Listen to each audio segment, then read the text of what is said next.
just came from an inspiring event where the Vice President, who previously held this seat on behalf of Delaware, gave an award to the former... Call be vitiated. Without objection, the quorum call will be suspended. Thank you, Mr. President. I also ask unanimous consent that the privilege of the floor be granted to following members of my staff, Ryan Lojo and Abby Golden, during the pendency of today's session of the Senate today, December 12, 2013. Without objection, so ordered. Thank you, Mr. President.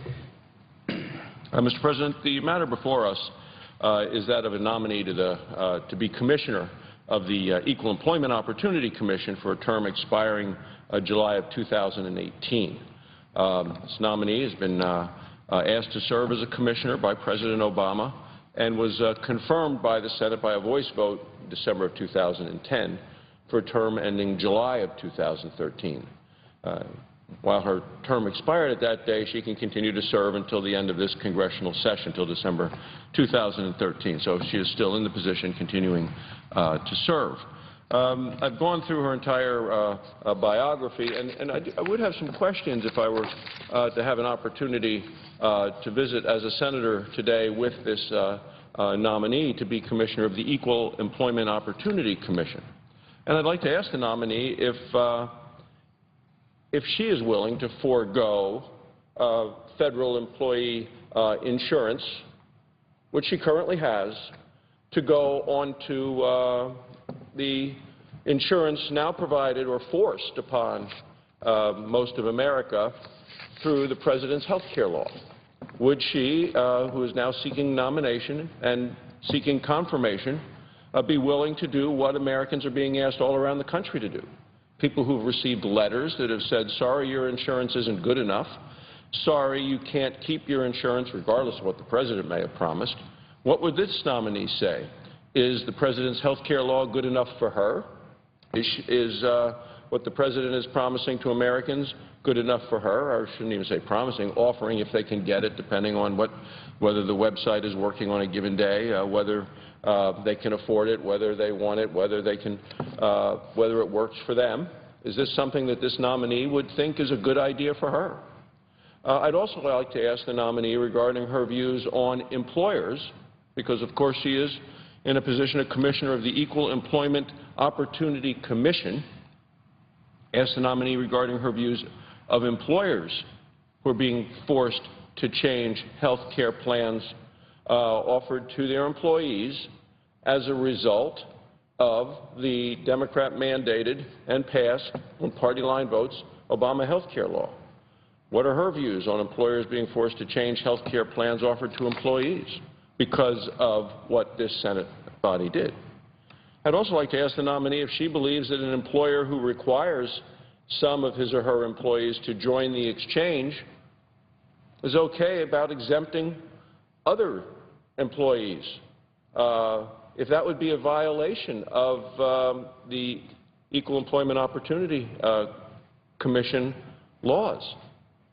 Does she believe that an employer who requires some of his employees to join the exchange while exempting others, would that be a violation of the laws? Because that's what the Majority Leader of the United States Senate has done. Do the laws not apply to the Majority Leader? Can he decide one way or another? Now we've heard his explanation. I know the Washington Post also gave him 3 Pinocchios, meaning there's a considerable amount of untruth in his explanation. But what about this nominee that's before us today? I'd also like the nominee to hear her thoughts regarding whether or not people in power should have the rights to change rules at any time in a manner that restricts the rights of those that the rules were intended to protect. Because that's what's happened on this floor of the United States Senate in the last couple of weeks. A group broke the rules to change the rules, broke the rules to change the rules in a way that has denied the minority rights that had been protected for centuries. So I'd be interested in hearing what the nominee had to say about that. It's interesting because the facts that have been brought forth on the floor by the Senate Majority Leader regarding the filibuster has actually been described as fraudulent. Democrats filibuster fraud. On November 21st, Majority Leader Harry Reid broke his promise not to employ the nuclear option when he and Senate Democrats eliminated the filibuster on nominations. They did so based on what Senator Hatch has once described as filibuster fraud. Orrin Hatch, a long-standing member of this body, probably knows the rules better than any. They did it in an attempt to divert attention, I believe, away from this Obamacare nightmare.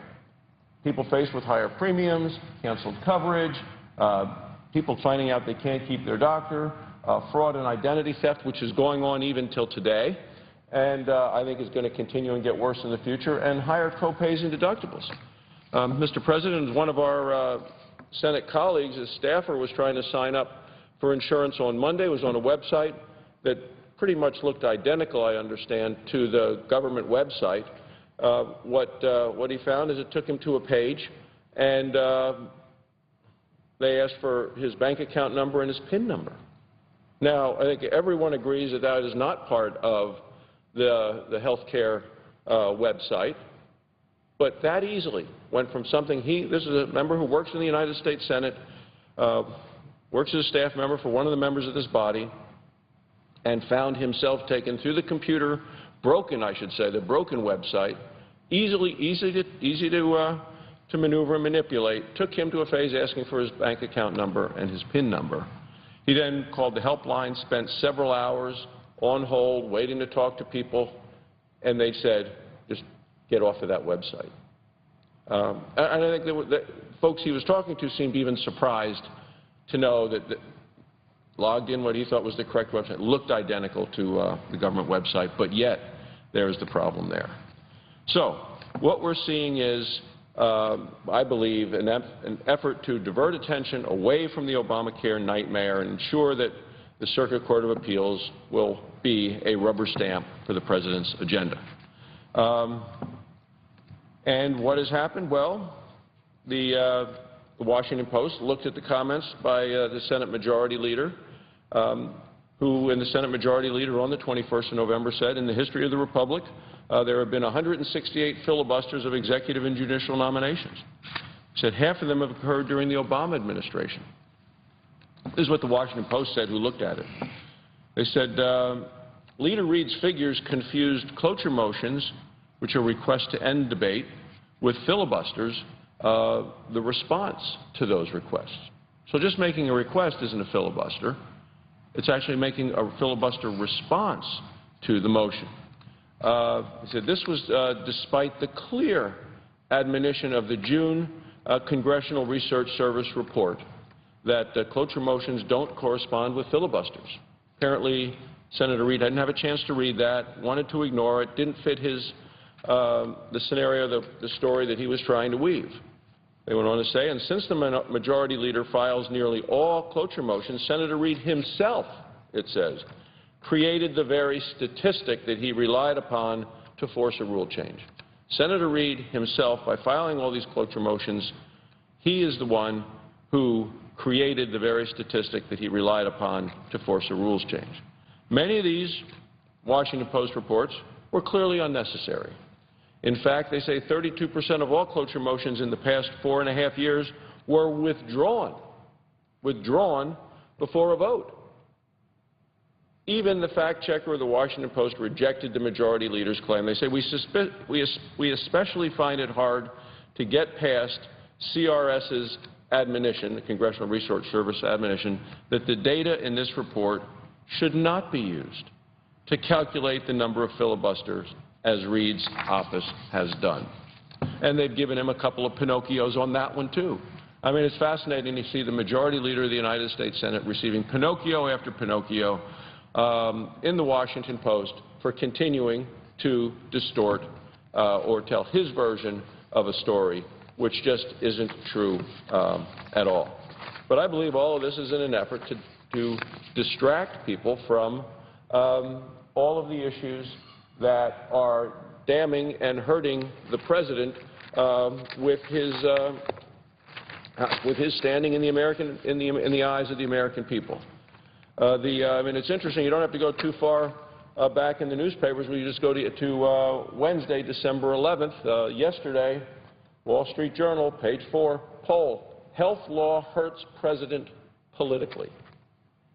Health law hurts president politically. The American people know this is a law that the president forced through, party line vote, middle of the night, Christmas Eve, and it looks like we may be here Christmas Eve again this year because of an unwillingness of the Democrats to work together, to accept Republican ideas, to talk with their colleagues. Let's see, the subheadline here, disapproval rate, Obama's job performance rises to an all-time high. President's disapproval rate of his job performance rises to an all-time high of 54%. And then it says, even as Americans are upbeat on the economy. So the president is an all-time high of his disapproval, even at a time when people feel from the economic standpoint that things aren't as bad as they may be. Well, why is it? It's because of the health care law. People all across the country, I think the numbers are at 5 million now, lost their insurance, gotten letters from their insurance companies saying, sorry, you've lost your insurance. It might have worked well for you, you know. And I've talked to folks at home in Wyoming, a ranch family. They have insurance. It works for them. It's what they've wanted. It's what they've had for many years. But they found out it didn't qualify because it wasn't good enough. It's interesting to listen to the president say better insurance. Not better for them, more expensive for them, more things to cover that they don't ever need. And the reason they lost their insurance, because it didn't fit the president's 10-point criteria, is it didn't include maternity coverage. Well, the woman who knows I'm a doctor, knows I've practiced medicine in Wyoming for 24 years, and I talked to her at the Wyoming Farm Bureau meeting in Laramie a couple of weeks ago. She said, I've had a hysterectomy. She said, doctor, you know that somebody that's had a hysterectomy doesn't need maternity coverage. They're not going to have more babies. So she lost insurance that the family has had, that worked for the family, that they could afford, that had included in their budget, and they lost it because she doesn't have maternity coverage because she's had a hysterectomy. She had insurance that worked for her. Who does the president think he is to say that he knows better than she does what that's right for her and for her family? That's why the president is being hurt politically. It's the health law. It's the mandates on the American people. It's the president and the Democrats in this body saying, we know better than you do. We know what your kids need. We know what your family needs. We know what works in your life. Well, I'll tell you, Mr. President, the president doesn't know. He has no idea what works for these people at home in Wyoming, and what they have made intelligent choices, thoughtful choices. They know what works for them. He doesn't know their lives. He doesn't know their needs. And his disapproval rate, not surprisingly to me, is now at an all-time high, and it is well-deserved. Because people are being faced not with just the website failures, which drew attention to this, that I believe made the Secretary of Health and Human Services the laughingstock of America because of her comments and how they played forth on the comedy shows, but also, and more importantly, because of what is below the tip of the iceberg, the higher premiums. And my friend in Wyoming has found that what she needs to do in terms of insurance that the president says she needs is going to cause their premiums to skyrocket. Now, she's going to be forced to buy insurance because the law says all Americans need to buy insurance. She's going to be forced to buy insurance that really they don't need, they don't want, they're never going to use, and they can't afford. And it's money that's not going to be used for other things. For books for the kids, for food for the table, for things around the house, they're going to lose that opportunity. That's what this is all about. That's why the president's numbers have dropped so significantly. It's interesting when you go through these statistics, findings from the latest, and this is a combined poll by the Wall Street Journal and NBC News, the health care law, whether it was a good idea or a bad idea. According to this poll, bad idea 50%, good idea 34%. 50% bad, 34% good. Then they say, what's the impact of this health care law on your family? I mean, that's what people wonder about. What does it mean to them? What does this mean to them personally? Because it was interesting on the exit polling from the election, the presidential election last year with Mitt Romney and Barack Obama, on the exit polling, people across the country felt at that time that in response to the question of cares for someone like me, that Barack Obama did much better, scored much higher than Mitt Romney. Well, now the president is underwater because people are saying, this president doesn't care about me, doesn't know about me, doesn't care about me, not thinking about me, thinking about his legacy, but not thinking about what I'm going to have to pay in premiums, not thinking about the fact that my insurance got canceled, not thinking about me being able to keep my doctor, not caring about fraud and identity theft or the higher co-pays and deductibles. So right now, in terms of the poll that was in yesterday's Wall Street Journal by NBC News, it was also on NBC News, whether this is going to have a positive impact or a negative impact on people's lives, fewer than 1 in 8 Americans believe that this health care law is going to have a positive impact on them and their families.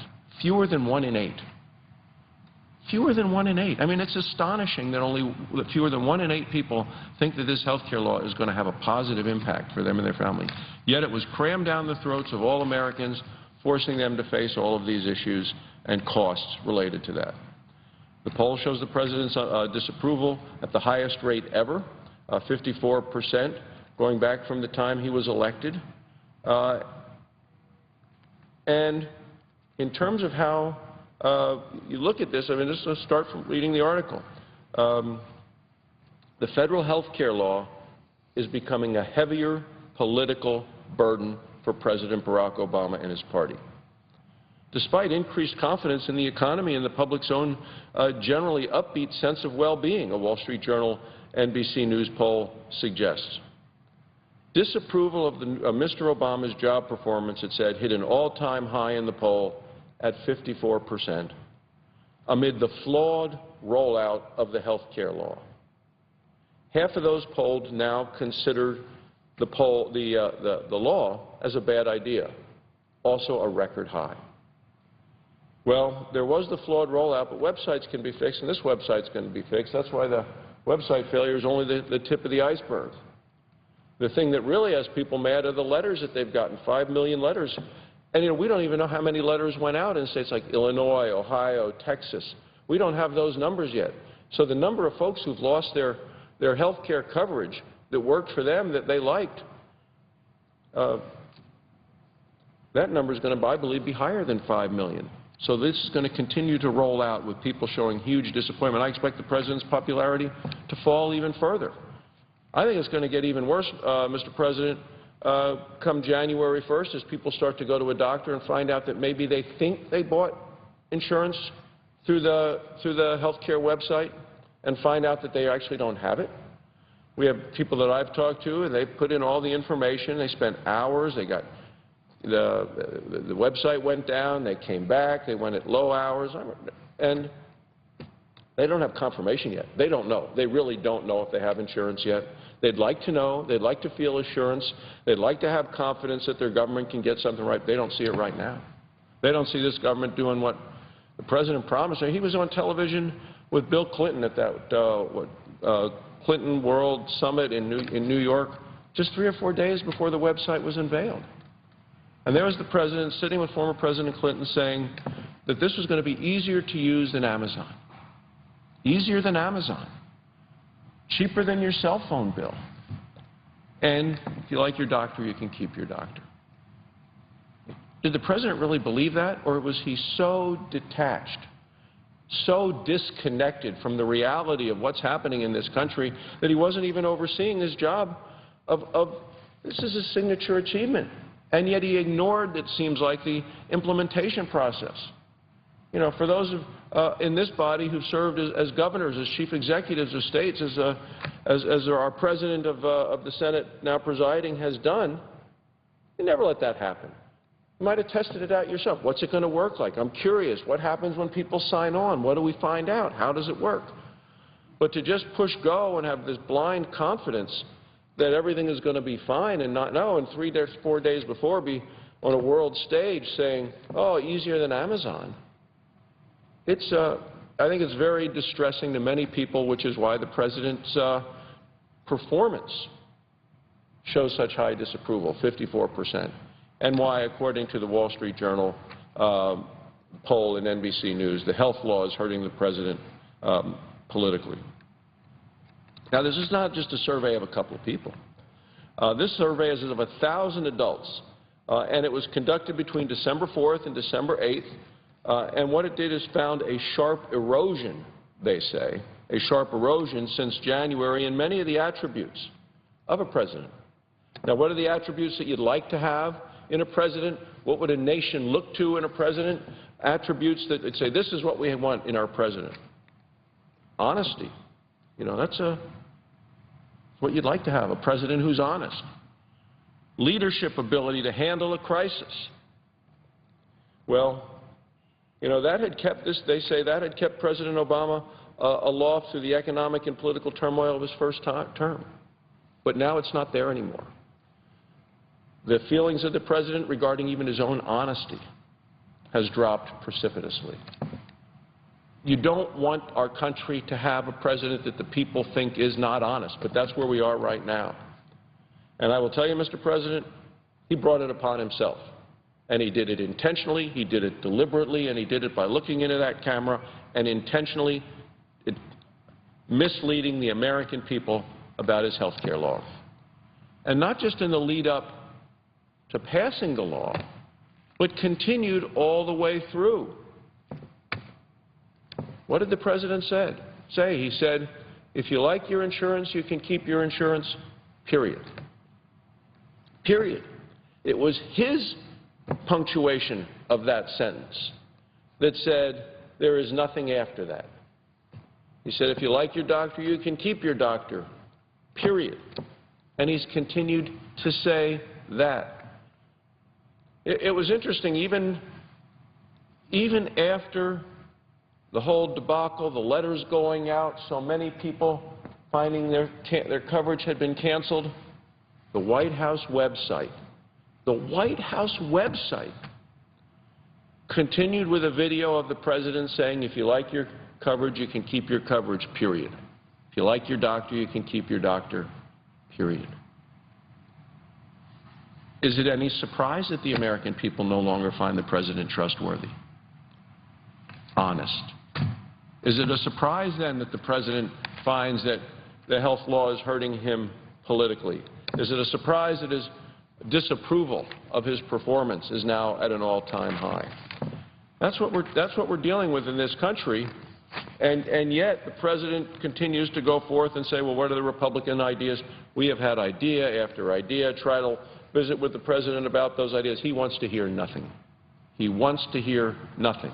He wants his talking points, and he doesn't really have a clear understanding of what damage he has done to America with this law that has hurt so many families across the country and continues to cause pain and suffering and anxiety and, as a result, anger, and as a result, health law hurts president politically. So those are the issues that are in front of us. I have a letter from a gentleman in Cody, Wyoming, that I want to read and share with you, Mr. President. This came in a couple of days ago. Dear Senator Barrasso, people in Wyoming, for the most part, know me as Dr. Barrasso. I've treated many of them. I've been involved with the Wyoming health fairs, taking low-cost blood screening to communities all around the Cowboy State.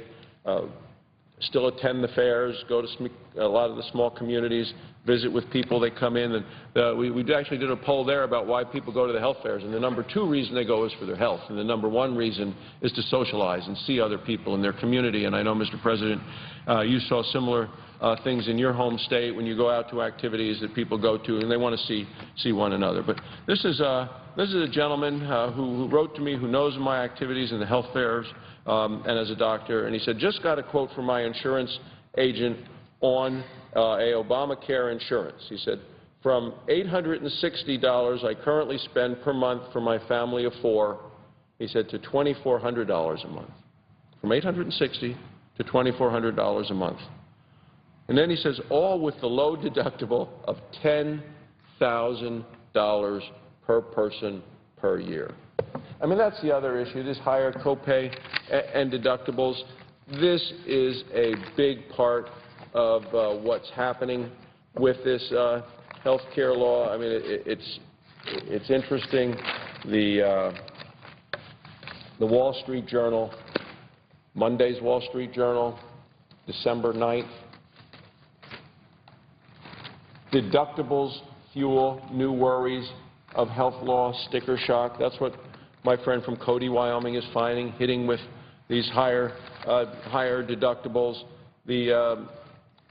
I'll just Mr. President, share with you some of the things the Wall Street Journal said and then get back to this letter from my friend in Cody. This is the average individual, the average individual deductible for what is called a bronze plan on the exchange. Bronze plan, which of course is the lowest priced coverage. Average deductible, $5,081 per person a year. $5,081, according to a new report on insurance offerings in 34 of the 36 states that rely on the federally run online marketplace. So this is 42% higher than the average deductible of $3,589 for an individually purchased plan in 2013, which was before much of the federal law took place. So deductibles, then you carry over, deductibles fuel new worries of health law, sticker shock. Right under the article, health site snafus plague Maryland. And I understand that's a state that has their own exchange. That's not even a federally run exchange. So when the President says, well, the states are doing such a great job, and if we had just let the states do all of these things, we wouldn't have these problems, Maryland's having huge problems, as are quite a few of the states. But getting back to this letter of this gentleman from Cody, Wyoming, hit with an incredibly high deductible, higher than the average. Average is over $5,000, which is higher than it was last year for people around the country. He said, I'm not sure what planet they think I live on, but there's no way I can spend more than half of my monthly income on insurance. He said, for the first time in my adult life, I will soon be without insurance. Well, what does President Obama have to say about that? How does the Obama health care law, I thought it was written in a way that people would actually get insurance, not lose insurance. Wasn't that the purpose of all of this? He's going to say this is going to be the first time in his life he's going to be without insurance. Why? Because of the law. He said, what does it matter if my two 18-year-old children can stay on my insurance plan if I can't afford to keep one? I mean, that's the big talking point on the other side of the aisle. Young people up to age, 26 can stay on their parents' health care plan. I think it's a good idea to allow young people to stay on their family's insurance plan. Of course, the President then tends to add in, and it's free, and it's not free. There is a cost to that. But I think that it's a good idea to help within families. But as this gentleman from Cody, Wyoming says, what does it matter if they can stay on the insurance plan if I can't afford to keep one? He said also all the airtime to pre-existing conditions are meaningless if I can't afford to keep a plan. Meaningless. He said, I feel greatly blessed to have a good-paying job that I have. He said it puts me above the pay level that would allow me to get any subsidies. So they have a family of four, can't get subsidies. By the way, he said, with the system in place this year, I wouldn't have needed subsidies. So with the current system, he wouldn't have needed subsidies. But when you go from $860 to $2,400 a month, he can't afford it, even though he doesn't qualify for subsidies. And yes, we see the genius here of the Obama health care law, ignoring what happens in real people's lives. And I think it's very interesting, Mr. President, to see that the people who wrote this law behind closed doors, and I know that the President wasn't a member, that the President of the Senate this evening was not a member of this body at the time, but it was written behind closed doors right through that door of the Senate. And the people who knew the most about what's in that law, they seem to me to be the very people that have now been excluded by the majority leader from having to live under it. Those are the people that got the exemption, and they're the ones that know what's in it. I mean, it is so ironic that the majority leader of the United States Senate would say that his people that helped write this law don't have to live under it.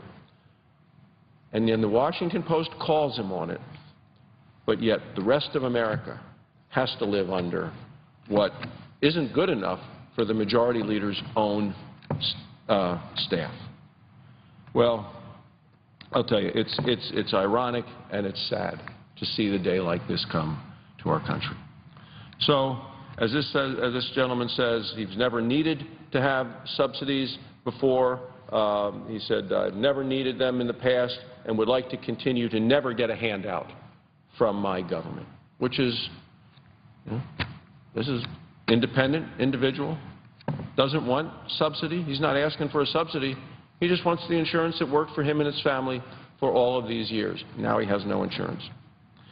Now, he said, I employ about 35 people with my company. He says, when we first opened about a year and a half ago, we were talking about getting some sort of coverage. It became very clear that we will not be able to do this. 35 employees, so under the 50, but still wanted to do the right thing, wanted to give people coverage. He said, not going to be able to do this. And we have stopped any plans to provide this in the future. We also know for sure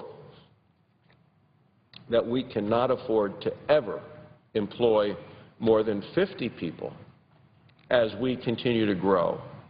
There is an upward limit on how many people we will hire because of the law, not because the business isn't there, not because the economy won't support it, not because they don't want to employ more people, not because they don't want to help their community. No, because of the health care law. They're putting a cap on on the size of the group. He says, simple economics. Obamacare is a job killer in Wyoming. Said it's never been easy to be in business, and this is part of the fun of being successful, being in business, the excitement. But he said it is discouraging when our federal government limits the American dream for everyone. The federal government limiting the American dream for everyone.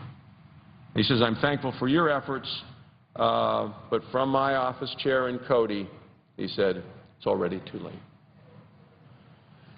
And I know, Mr. President, I'm not the only person in this body that's getting letters like this. I know people that actually voted for the health care law are getting letters like this. I'm not sure what kind of responses they're giving them. We've called these people. Staffs work with them. I visit them, get home on the weekends to listen to folks.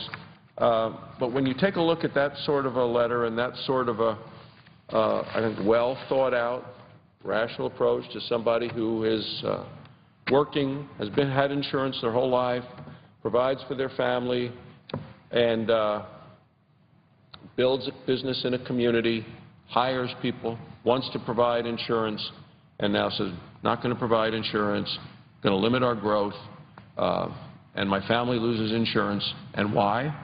It's because of a health care law that I think the President, I don't know if he had any idea what the impact of this was going to be. We came to the floor of this side of the aisle day after day, week after week, talking about why, when you read the law, it's a real problem, why the concerns expressed by the American people should have been listened to, but regrettably were not listened to, and why I think it's a terrible mistake and very harmful to the American people. And it's not just the website. It's the higher premiums that my friend from Cody is hearing because his coverage was canceled because it wasn't good enough, according to the President. Whether he can keep his doctor or not, we'll get to that in a second, but higher co-pays and higher deductibles. Those are the things that we're facing now in this country, and people are noticing them all around my state, all around the 50 states. Doctors are noticing. I was in my medical office last week talking to some of my colleagues, my former medical partners. They are being swamped right now with folks coming in for care. And I talked to, and this is not just in the middle of Wyoming. This is all across the country. I talked to a surgeon yesterday on the faculty at Duke University. Same story there. So you're seeing it east and west. You're seeing it north and south. Doctors' offices are being swamped with patients who have insurance now You know, the President's health care law was supposed to actually make sure that more people got insurance and coverage after the first of the year. These are people that have insurance now and are afraid they're not going to have it after the first of the year. They don't know if they're going to have it. They haven't yet if they've had to go onto the exchanges, they haven't gotten confirmation yet, so they're anxious about that. They're also angry. They don't know if they're going to be able to keep their doctor, which gets to the point of can't keep your doctor. So what they're doing is going to their doctor's offices now and saying, you know, I've been put off for a while, my shoulder that's been bothering me, or my hip or my knee, and I think I want to get it taken care of now. Well, I know that you're still my doctor. I know that I can still come to you at least to the end of the year, and I know for sure I still have insurance right now. So hospitals, medical offices, clinics are all being swamped by patients trying to kind of get caught up with things that they may have been put off for a while because they don't know what's going to happen come January 1st. And I will tell you, neither does the President of the United States. I think the President doesn't know what's going to happen on January 1st. I think he's standing there with his fingers crossed, hoping it doesn't get any worse. But I will tell you, I think it's going to get worse. With more people, with sticker shock of higher premiums, coverage canceled, people are going to find out all across the country they can't keep their doctor. Fraud and identity theft is going to get worse as more cases get reported, and we're going to see more and more people not being able to make their pay their deductibles. You know, I did want to spend a second, Mr. President, on this whole issue of the President's promise that if you like your doctor, you can keep your doctor. As a doctor, it's a very special relationship between a doctor and a patient and a doctor. It goes both ways. And I think it was very telling as well as distressing to many people this past Sunday when on one of the Sunday news shows, Ezekiel Emanuel, Rahm Emanuel's brother, one of the three Emanuel brothers, he's the one that's the professor, I think at the University of Pennsylvania, who's a physician in the academic setting. One of the interviewers asked him, you know, well, was it a true statement if you can keep your doctor, if you like your doctor, you can keep your doctor? And he said, well, the President never said you could go to all of these other people and specialists. Wait a second, let's get back to if you like your doctor, you can keep your doctor. And Ezekiel Emanuel basically said, well, if you like your doctor, you can keep your doctor if you're willing to pay more. That's not what the President said. The President used the punctuation point, used that period at the end of his sentence. If you like your doctor, you can keep your doctor, period. Now we have Zeke Emanuel on a Sunday show saying, well, the President really didn't ever say that. The President said it. They got videos of him saying it, what, dozens of times. But folks have asked me in this body just about the bond between a doctor and a patient, and I think the President knew very well about that bond when he made the promise. If you like what you have, you can keep it. So I put pen to paper and had an editorial in yesterday's Investors Business Daily, Wednesday, December 11th, 2013, called A Special Bond Deeply Severed by Obamacare. And I'd just like to share some of those thoughts with you today, Mr. President, because I think that is a special bond. And as a doctor, I know what that bond is like with my patients. And I write in this column, a central architect of the President's health care law admitted this week that the often repeated promise that if you like your doctor, you can keep your doctor simply isn't true. Instead, Dr. Ezekiel Emanuel explained that if you like your doctor, you will simply need to pay more, to keep your doctor. I write, as a physician, I know firsthand how this will hurt many Americans. Families look to doctors as trusted friends, as confidants and counselors, and turn to them for advice in making life and death decisions. In Wyoming, patients have included me in graduation, in weddings, and asked me to serve as a pallbearer. They've asked me to pray with them, to referee family disputes, and provide reassurance when a doctor they did not know was called in to consult. I go on that Norman Rockwell's painting, Doctor and Doll, tells the story. And I think people here can kind of visualize that picture. A little girl holds up her doll as the trusted family doctor listens to the doll, listens to it with his stethoscope. The caring, compassionate physician takes the time to reassure a concerned little girl. The doctor-patient relationship is this very special bond. It requires faith and trust for a patient to allow me to cut into their body, to remove a tumor, to replace a worn-out joint, to fix a broken bone, to repair a torn ligament, and above all else, to do no harm. The President knew of the special relationship between people and their doctors. That's why, when he was trying to gain support for his health care law, he made a clear and simple promise to the American people. The President said, if you like your doctor, you can keep your doctor, period. Now people across the country are finding they can't keep their doctor. The same law that has caused millions of Americans to lose the health insurance that worked for them, is now causing people to lose their doctor. People shopping for insurance on the exchanges, people going to the website, people shopping for insurance on the exchanges are being forced to purchase insurance for things they don't want, don't need, or will never use. To keep costs down, many of these policies limit the doctors and limit the hospitals that patients can use. So not just the doctors, the hospitals as well, including the Mayo Clinic and Cedars-Sinai Medical Center. They are excluded from many insurance networks. Some of the best children's hospitals in the country are also excluded from the exchanges. This means a child with cancer, and there's been articles to this, Mr. President, this means a child with cancer may lose access to his or her doctor and the specialty hospital because of this law. Come January 1st, there are kids in this country who are not going to have the ability to go under the new plans to the hospitals that have been treating these young people. In New Hampshire, two senators here from New Hampshire, one on either side of the aisle. In New Hampshire, 10 of the state's 26 hospitals, so the 26 hospitals, 10 of the state's 26 hospitals are excluded from the only carrier offering insurance in the exchange. There's only one carrier in the exchange.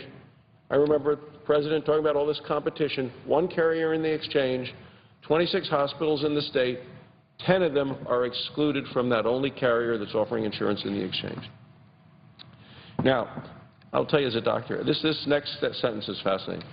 The head of the medical staff of one of the excluded hospitals, this is the chief of staff of the hospital, learned that her plan does not even allow her to seek treatment at her own hospital where she is the chief of staff. It is unbelievable. You take a look at that and say, how could this have happened? But that's the law that was passed, and that's the 7-foot tower of regulations that have come out from the bureaucracy. Now, I think that the situation, and I write, the situation could be equally bad for seniors on Medicare. And for seniors on Medicare, you can't keep your doctor. It is a really big deal. It's sometimes difficult for a senior on Medicare to find a doctor. If they get one and then they like that doctor, they want to keep the doctor. We've seen as seniors sometimes move to other communities to be closer to their kids and grandkids, to just find a doctor is a struggle. It's a challenge. But I think the situation could be equally bad for seniors on Medicare, and here's why. And I write about it in this editorial in the Investor's Business Daily yesterday. Thousands of doctors caring for seniors on Medicare Advantage, and about 1 in 4 people in this country are on this program of Medicare called Medicare Advantage. 1 in 4 seniors are in Medicare Advantage. So seniors on Medicare Advantage, thousands of doctors caring for seniors on Medicare Advantage have been dropped from their networks. So those Medicare patients will now be challenged with finding a new doctor to take care of them. The President's health care law is making it harder for doctors as well. It's not just the patients at doctors. It's very hard for them because doctors know their patients, they know their health history, they know their families, they know their lives. Doctors value the personal relationship as much as the patient does. That's why people become doctors in the first place, to take care of their patients. You know, I think of my graduating class and the way we felt about it, and I was invited back to speak at the commencement. I think it was about the 30th year after I had graduated. I got invited back as a guest speaker, talking to those medical students who were graduating. That's the same reason people continue to go into medicine.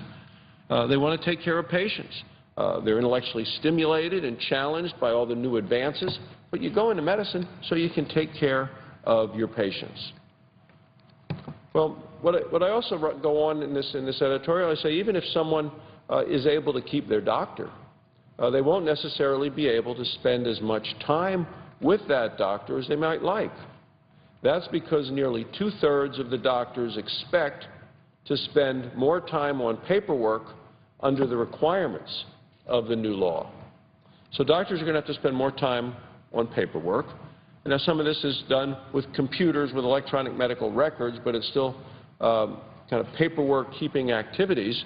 And it's interesting because so often the doctors then have the computer in the office with the patient, and patients feel that the computer, that's mandated under the health care law, that the computer is interfering with the doctor looking at the computer screen rather than looking at the patient. So this is all having a significant impact. So I conclude by saying this is not at all what the President promised. People all across America put their faith and trust in Barack Obama when they elected him president. It is the same kind of faith and trust that people have in their doctor. When patients lose trust in their doctor or citizens lose trust in their patient, it is extremely difficult to regain. Which is why, going back to yesterday's Wall Street Journal, health law hurts president politically. Disapproval rate, Obama's job performance, the disapproval rate rises to an all-time high of 54%, disapproving of the president. You know, Mr. President, I go on and say in this article, which is what happens, is I continue to hear from my patients in Wyoming. They've always had my home phone number. They are anxious. They're angry. They call me at home. They know that they wanted from health care reform. What they wanted was access to quality, affordable care. And that's what the President talked about in his speeches, but that's not what he delivered in his health care law. You know? That's not what they got with this law. Now many face losing the doctor who has always been there for them. And I say if President Obama wants to regain the trust of the American people, he'll sit down with Republicans to deliver reforms that will actually help all Americans and fully protect the doctor-patient relationship. After all, and I hear this at home in Wyoming, President Obama has his own doctor at the White House who's dedicated to his care. And I'm sure he values that relationship just as much as other Americans value their relationship with their doctor. So that, Mr. President, is what I felt when I wrote this article called A Special Bond Deeply Severed by Obamacare in yesterday, Wednesday, December 11th's issue of Investors Business Daily, that people can't keep their doctor. Great concerns about that, and they're being impacted in so many ways. You know, I had the you don't really have. It's interesting since this health care law passed. I've come to the floor just about every week with a doctor's second opinion about the health care law to talk about ways that I felt this health care law was bad for patients or bad for doctors and nurses, physician assistants, others who take care of those patients, and why I felt it was terrible for taxpayers. But it just seems that in recent weeks, you can pick up any newspaper, and there's a story basically saying this law is bad for people. This is the New York Times, and they support the law. Monday, this past Monday, I mean, I don't have to go to last week. I just say this week's papers. Robert Pear, well-known journalist, writes frequently on the topic of health care law. On health exchanges, he says, premiums may be low, but other costs can be high. For months, the Obama administration, he said, has heralded the low premiums of medical insurance policies on sale in the insurance exchanges created by the health law. But as consumers dig into the details, which is something that I was asking on this Senate floor a number of years ago when the law passed, will the Democrats please dig into the details to see what impact this is going to have on people in terms of higher premiums, in terms of canceled coverage, in terms of trying to keep their doctor, in terms of higher co-pays and deductibles, in terms of people on Medicare trying to find a doctor to take care of them. As consumers dig into the details, he said, they are finding that the deductibles and other out-of-pocket costs are often much higher, often much higher, not rare case, often much higher than what is typical, often much higher than what is typical in employer-sponsored health plans. This says that the exchanges are not going to be helping many, many people. I found it interesting to talk a little about people not being able to keep their doctors, but also not being able to keep their hospitals. And say, well, why is that? And I think that we're seeing in a number of these exchanges and policies being offered, they realize that people that go to certain hospitals have more serious conditions, likely more expensive, and as a result, don't include those hospitals. So it's even in a paper called the Financial Times this week, again Monday, health care insurers cut costs by excluding top hospitals.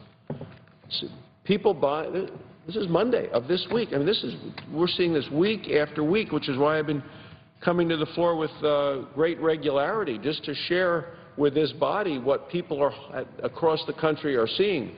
People buying insurance plans, it says, under Obamacare will have limited access to some of the leading U.S. hospitals, including 2 renowned cancer centers, as insurers try to cut costs. There's a picture there of MD Anderson Cancer Center at the University of Texas. It says, plan will not cover treatment at Houston Cancer Center. I didn't even get into that in my article. I talked about pediatric hospitals. I talked about the New Hampshire, all the hospitals. But you're talking about major cancer hospitals that are not included in the exchanges for the most part. And that's what we're seeing all across the country. And they kind of compare it to what kind of car you could buy and what kind of coverage you get. But the bottom line is,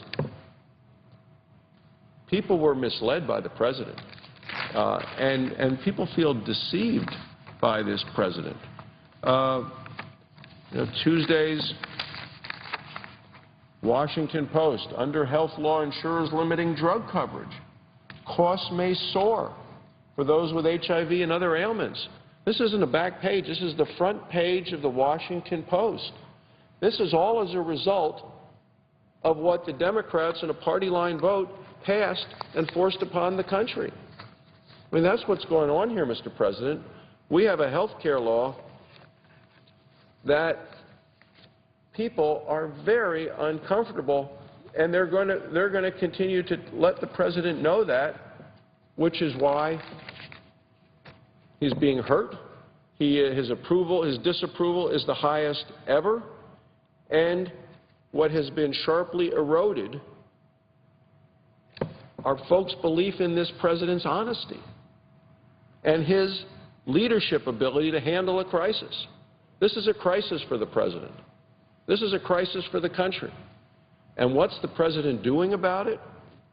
Well, he's blaming the Republicans for a law that passed with no Republican votes.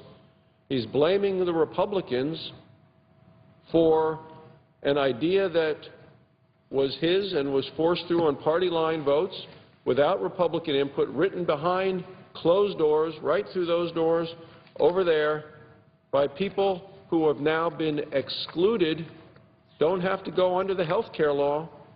And yet the Washington Post, Harry Reid's explanation for why not all his staff is going on Obamacare, and the big three Pinocchios, remember the story of Pinocchio, the boy whose nose grew whenever he told falsehoods.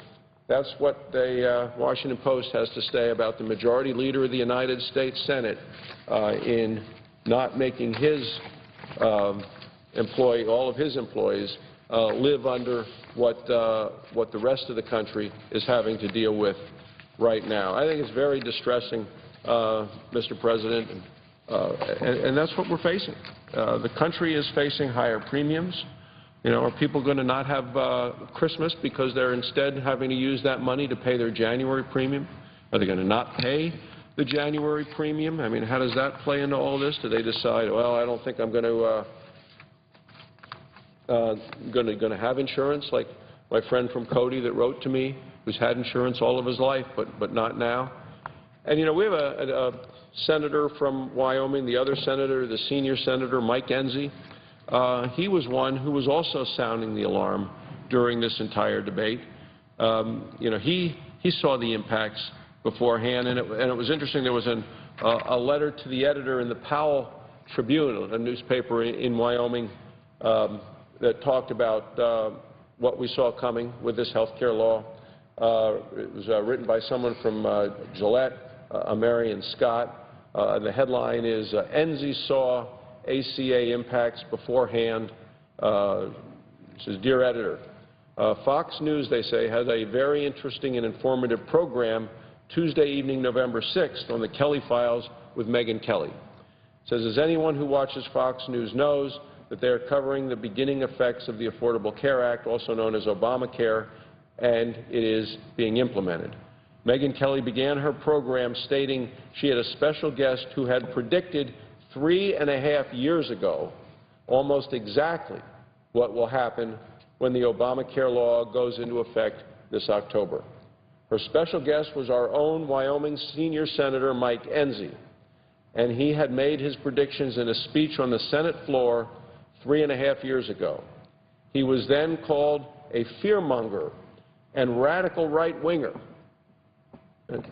And he was. That's what they called him when Senator Enzi went to the floor, because of his concerns that you wouldn't be able to keep your insurance. He had actually read the Federal Register, saw the regulations that came out, and he said millions of people are going to lose their insurance. He said it from right here at this desk over here. Came to the Senate floor, said it 3.5 years ago, and those on the other side of the aisle voted against Senator Enzi's proposal to actually let people keep their insurance. It was the regulations regarding grandfathered insurance policies, that people would be able to keep their policy. That was the vote. Those on this side of the aisle all voted to allow people to keep their policies, because that's what the President promised them. And folks on the other side of the aisle voted against Senator Enzi's proposal.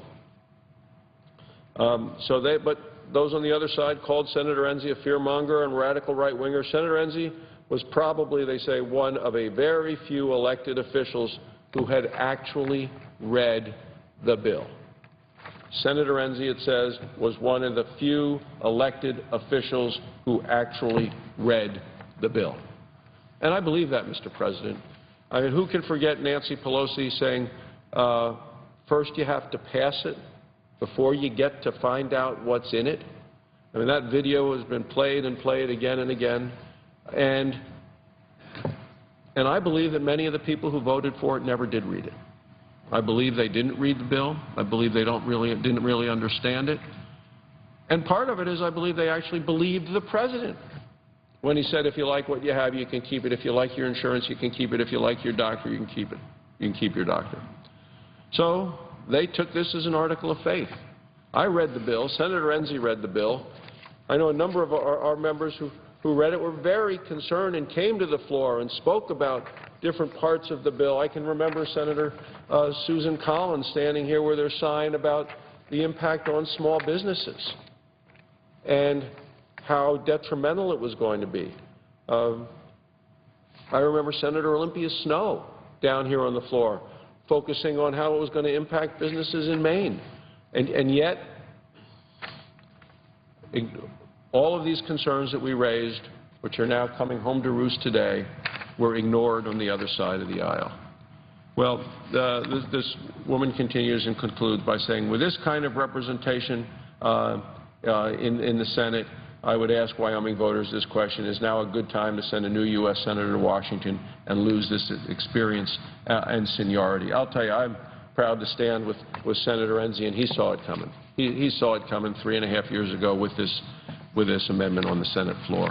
And we voted that way, and the Democrats voted essentially to confirm that people would lose their insurance. They're not going to be able to keep it even if they like it.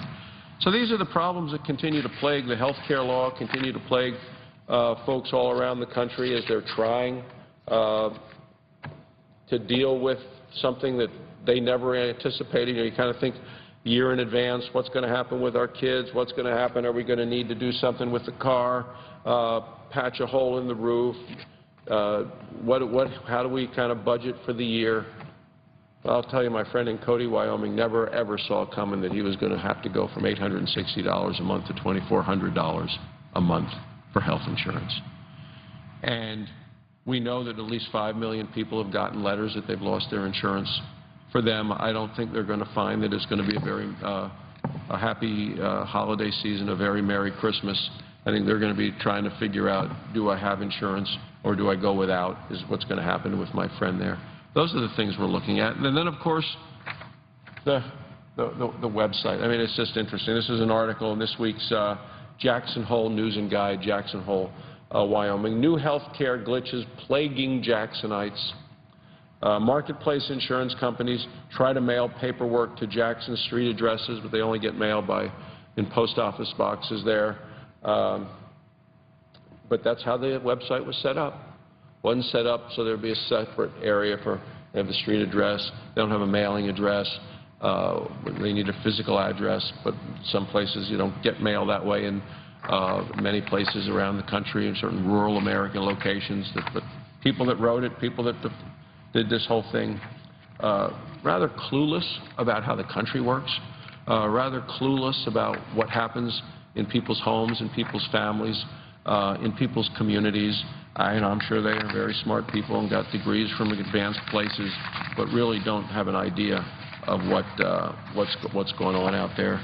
You know, I also found it interesting that even when the president tried to tell success stories of people that may have had some success under this, doesn't even pan out.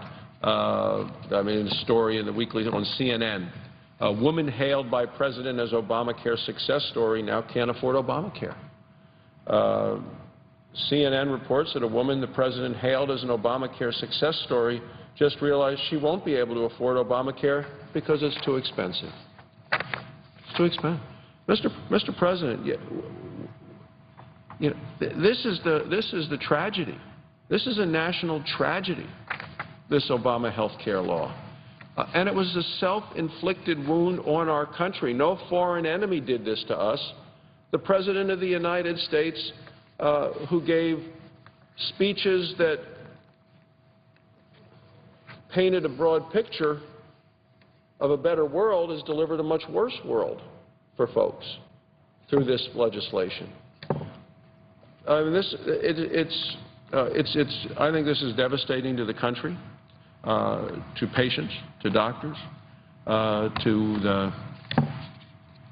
the nurses, the caregivers, and to the taxpayers. The reason that we needed health care reform in this country was because of the cost of care. That's what this was all about. Trying to help people get the care they need from a doctor they choose at lower cost. I mean, that's what we were really focused on. So we needed reform. We needed the right kind of reform. Reform that actually lowers patients' costs, improves health, and protects the vulnerable. So that means more affordable insurance options. It means helping people with pre-existing conditions.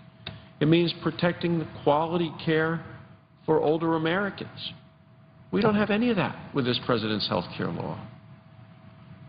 This is causing costs to go up, causing quality to go down, causing people to lose their doctor. And the president, time and time again, in speech after speech, talked about providing coverage, but not providing care. And as a doctor, I will tell you there is a huge difference between coverage and care. This whole thing was predicated on printing up and giving out people Medicaid cards. Medicaid is a broken system. States will tell you, governors will tell you that in many states Medicaid is the #1 cost driver of the state. In our home state, #1 when I was in the state Senate, what it meant is that money that went to that then wasn't able to be used for teachers or schools or students or roads or public safety officers. It's a huge cost driver. So the issue is we needed to deal with cost of care. And the president says, let's put them all in this Medicaid system. What is it, 40%? Some high number of physicians don't even take patients, don't want to take patients on Medicaid because, in a sense, the reimbursement to doctors who take care of those patients is low enough that you couldn't even afford to keep the doors of the clinic open if all you saw were Medicaid patients all day.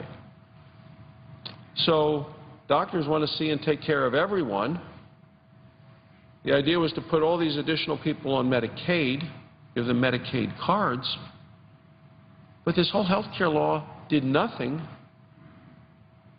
adequately to address the need for more health care providers. So now you have more people with so-called coverage, but it's empty coverage, it's not quality care, because there aren't enough people to actually take care of the patients who are now being covered. It's like giving people a bus ticket when there's no bus coming and they can just stand there, but it doesn't mean they can actually get care. But the president continued to focus on coverage, and coverage doesn't equal care. So those, you take a look at the problems that families face of cost and access, and what the president is trying to provide is coverage, but seeing higher premiums, coverage canceled, which is coverage that worked for many people. Some of these now being forced into, or trying to find something, people losing their doctor, and higher out-of-pocket costs, higher co-pays, higher deductibles. You read some of these stories of somebody saying, well, I have to pay all of this every month. They say, why should I even sign up? Why don't I just pay the fine? Why should I pay all this every month and then have such a high deductible that I'm never going to use that much care, and maybe they never will use that much? So the logic behind this whole thing is baffling to many who have kind of ignored it, I think, until now, until October 1st, when the website went live and subsequently crashed repeatedly. But now they're saying, hey, I've lost my insurance. That's, I think, been the real fracture point on this, when people see that they have lost their insurance that has worked for them, and to replace it is going to be something that doesn't work as well for them and their families and is going to be more expensive. So, we see the public reaction to the law, and it's a reaction related to the premiums, related to trying to use the exchanges, and related to whether, employers stop hiring, which we've seen from my friend in Cody, Wyoming. We've seen the issues of reduced work hours, because there is the regulation that if you're working more than 30 hours a week, you get counted toward that 50 employees. So many businesses have lowered the work hours for people, which affects their take-home pay. And the president had some thoughts on that. He said, well, we'll just delay the employer mandate for a year. That's the mandate in the law that everyone has to, at work, they have to supply insurance to the employees. And I think the president may have had some idea that things were going to get sticky for him and he was going to become a little more unpopular with the individual mandate. So he pushed off the employer mandate for a year, unilaterally. when is the law, and when is the law something that the president can just take a page out and throw it away and say, well, we'll move that back a year? I think it's happened about 14 times in this law. Even when the House tried to give the president authority to do what he did, the Democrats blocked that. I mean, it's astonishing. And then what about the individual mandate? We're going to be fining people, or the government, the president is going to be fining people, whether it's a fine, a tax, a penalty, depending on what how the Supreme Court states. That's going to go into effect January 1st. And people may not even be able to buy the product that they're being fined for not having come January 1st. So is the president going to delay the individual mandate as well? I think there was a vote in the House. A number of people voted. There was bipartisan support for that. I think it's going to be challenging in the days ahead for the president to get ahead of the situation that the country is facing. Now, the newest numbers were out yesterday with the sign-up and the Associated Press reported on that. The health care sign-ups, they say, pick up the pace in November. The playing catch-up with a long way to go. President Obama's new health insurance markets last month picked up the dismal pace of sign-ups, the administration reported Wednesday. Employment statistics showed about 364,000 people had signed up as of November 30th under the health care law, although that's more than 3 times the October total. It's less than a third of the 1.2 million people officials had originally projected would enroll nationwide by the end of November. So crunch time is coming. Consumers who are afraid they don't have insurance, they have until December 23rd if they want to keep their coverage January 1st. But as I said earlier, that's why we're seeing so many people across the country who do have insurance going to doctors now, the doctor they know, the doctor they like, to take care of problems that may have been kind of put on the back burner, but that they would like to have taken care of now, because they're not sure what's going to happen January 1st. Not sure if they're going to be able to go to the same doctor, not sure if they're going to be able to go to the same hospital, not sure if they're going to be able to even have insurance, even though they think they might have insurance. Those are the things that the American people are facing. So as we come to the floor to discuss this nominee, the number of questions I have are those related to what she would think about employers changing things, people not signing up, others being forced to sign up. Should she have to live under the law of the land as a government employee when the Senate Majority Leader says, well, his people, some of his people do, some don't. These are questions that you would expect to have answered, and I know we're going to vote on that nominee in a couple of hours, but I think that this is something the nominee should be thinking about as we take a look at this health care law and the devastating impacts it's having on people all across the country.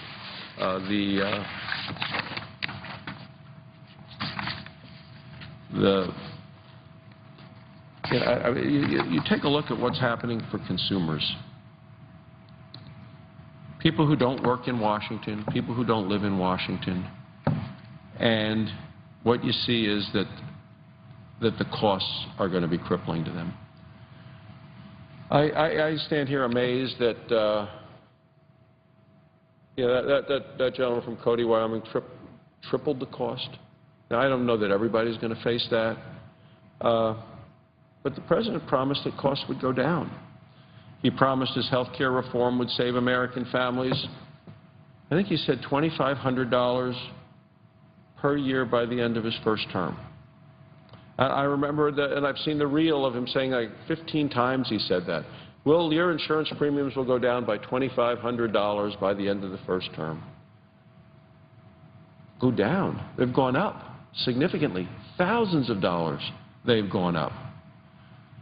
He was a candidate running for president. He promised his health care reform would save American families $2,500 by the end of his first term. But for many Americans, it's driving the premiums way up, in some cases doubling them, in some cases tripling them. And it's happening on the exchanges. It's happening for people who are trying to shop not on the exchanges, but if they've lost their policy and have to go start paying for a lot of other things, whether it's pediatric dental care, pediatric eye ophthalmology care, all of those things drive up the costs. And that's the sticker shock of the health care law. So as people continue to learn more about the law, they're going to continue, I think, to become more and more displeased, which is why I think we're going to go back to this headline, health law hurts president politically. And I know for people in this body that's a big deal, and for the president that's a big deal, because the last time I had a chance to speak face-to-face with the president, he was talking a lot about polls, but as a doctor, I'm more concerned about how the health law is hurting people's health, hurting their families economically, hurting the health that they need, the care that they need, interfering with life choices, impacting their quality of life, costing them in terms of disposable income, in terms of things they could use for other things, and it's all because of the health care law. So, Mr. President, I'm going to continue to come back to the floor on a regular basis to talk not about the website failures, because that's just the tip of the iceberg, and I expect that the website's going to get fixed. It's going to take them a while. It's going to take them a lot longer than they ever would have suspected, because the day it happened, they described the website as being a result of heavy traffic, when we know that on that same day, worldwide, many, many websites had much more traffic. And the thing broke down at, I think, less than 1,000 people logging on.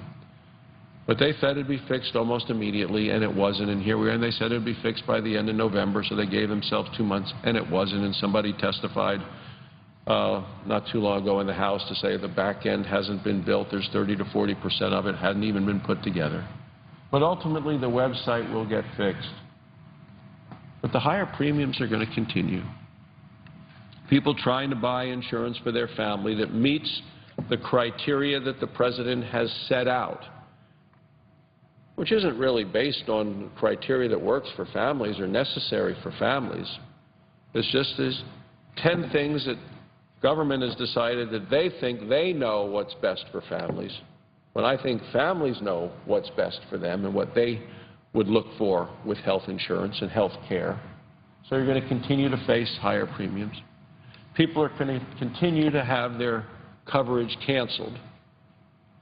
And it's not just the individuals. Next year, when the employer mandate goes into effect, when businesses are forced to make a decision, do I try to buy health insurance that meets all these high demands that government says has to be included?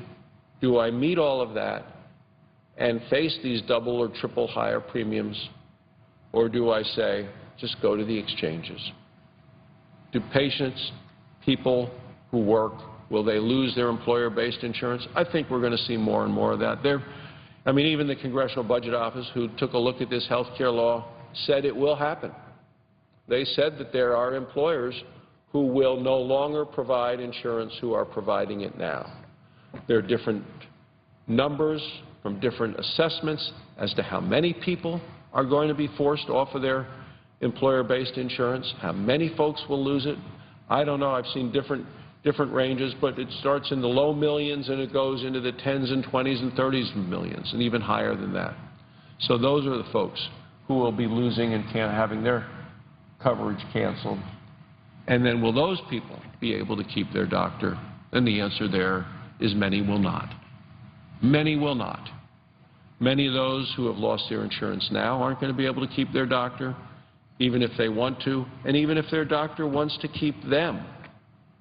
Doctors don't even know if they're going to be included in a number of these exchanges. They can't find out when they go and look and try to see if they can get on the website, where are they covered, where are they not included. This has been so poorly executed, so poorly thought out and so poorly executed. It has left patients in the lurch, it's left hospitals in the lurch, and it's left doctors in the lurch.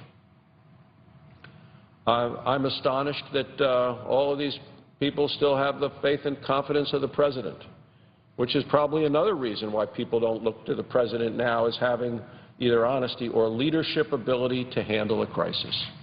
To see such a precipitous drop in the view of the President's ability to handle a crisis, as if they can't get this right, what happens if in terms of a national disaster, how could he respond quickly when he had 3.5 years to put together a website that apparently he paid very little attention to? So we're looking at the higher premiums, the canceled coverage, can't keep your doctor. The higher copays and deductibles are going to continue to plague this country and people. And I know that people on both sides of the aisle are going to get letters to this effect. And I know, Mr. President, when you go home every night to your home state, you hear from people. You stop and fill up with gas, you hear from people. I'm hoping that our other colleagues of ours will actually read their mail, go home, listen to people to see how devastating of an impact this health care law is having on their lives, their individual lives. Will there be some people that benefit from this health care law? Oh, yes. But the pain that it's causing for millions and millions of Americans is not at all what the President promised them. If you like what you have, you can keep it with your insurance. Not true. Insurance premiums dropped $2,500. Not true. If you like your doctor, you can keep your doctor. Not true.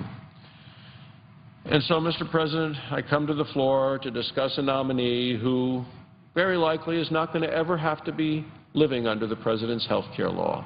It's going to go under some other health program paid for with taxpayer dollars that those taxpayers are not going to have in their own pockets to pay for their own premiums while she enjoys a government insurance program paid for in a different way by their taxpayer dollars, where she's likely to be able to keep her doctor, not be subjected to the higher premiums, not be subjected to canceled coverage, not be subjected to losing her doctor, not be subjected to the fraud and identity theft, and not be subjected to the higher co-pays and deductibles. And I would say, Mr. President, if it's good enough for the people of America, and that's what President Obama wanted for them, and if it's good enough for members of this body, except for those that the majority leader said, oh no, they know what's in it, so they don't need to live under it. I think it ought to be good enough for this nominee as well. So thank you, Mr. President. I yield the floor. The clerk will call the roll. Mr. Alexander.